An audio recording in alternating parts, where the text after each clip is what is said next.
Lynch with CFE Media and Technology. We're here for the latest episode in Tech Talk. I'm joined by Cory Engel from Automation24. Cory, welcome. Tell the folks at home a little bit about yourself.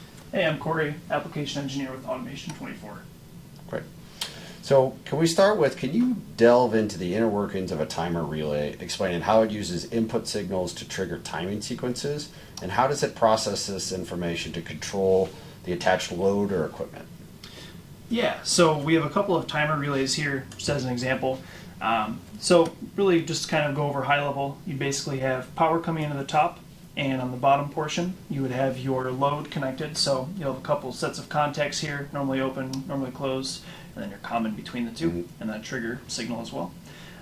So essentially, the user can go ahead and program a number of functions with the dials on the front and the time that they actually want those functions to operate within. And just based on however they set it up with those, that will control when the load switches on or off, whether that's once, twice, multiple times, or even cyclically, just on a repeat basis. Great. So next question, can you explain how a timer relay uses its contacts, normally open and normally closed, in different modes of operation, and what happens on the electrical level during these operations?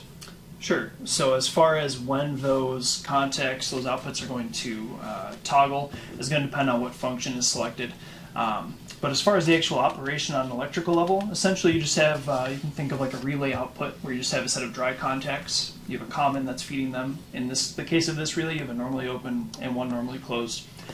So whenever that trigger event, or I should say that switching event is triggered by the relay based on what function was chosen and what time base is selected. When it's time for it to switch, typically they will switch in simultaneously. So your normally open contacts will close, supplying power to your load, whatever that may be, and or the other, like I said, normally closed first will open, and normally open will close. So they just always, they typically toggle together. Gotcha. And can you discuss the typical failure modes of timer relays? How can these be diagnosed and rectified, and how can regular maintenance practices mitigate these issues?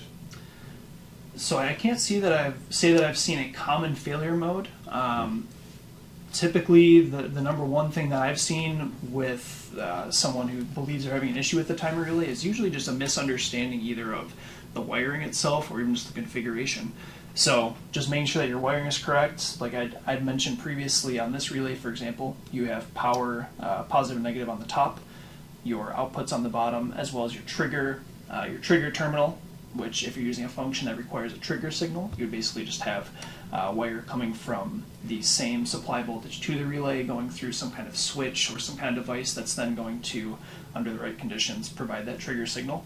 And then, yeah, just making sure that your time base is set correctly, you're on the function that you need, and then, yeah, a lot of times with these even, this one specifically and others, a lot of times if you go to, say you set it up initially and you realize actually you want to change time functions or you want to change functions or time base.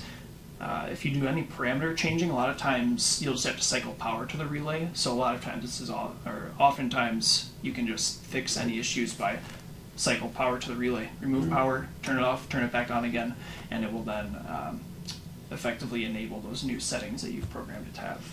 Great, thanks.